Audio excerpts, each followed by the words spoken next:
আরেকজন হলো সালাউদ্দিন, রাইট। ঠিক আছে। ওনার ছত্র ছায়ায় কিন্তু অ্যাসালাম চলতেছে, এবং উনি যখন এয়ারপোর্টে বাংলাদেশে নেমেছে উনি কিন্তু অ্যাসালামের গাড়ি দিয়ে চলেছে। পুরো বাংলাদেশ হলো অ্যাসালাম গ্রুপের বিরুদ্ধে, আর উনি হলো অ্যাসালাম গ্রুপের পক্ষে, যারা বাংলাদেশের সব টাকা হলে বিদেশে পাচার করে দিয়েছে, বাংলাদেশের ব্যাংকগুলো দখল করে।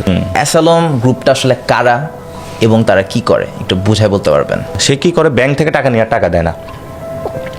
এবং এমন তার অনেক বিজনেস গ্রুপ আছে, so what's so different about asylum? এই পরিস্থিতি যখন ব্যাংকে ফেরত দেয় না, তখন ব্যাংক হলো জনগণের টাকা ফেরত দিতে পারে না। পলিটিক্যাল ইনফ্লুয়েন্সের ক্ষেত্রে কেউ যদি লেজিট ওয়েতে এখানে পণ্য আনানামা করতে চায়, যে হলো সুন্দরভাবে ব্যবসাটা করবে, সে তাকেও করতে দেয় না। অর্থাৎ মনোপলি বিজনেস যাকে বলে, পুরো ইন্ডাস্ট্রিটা সে দখল করে নেয়।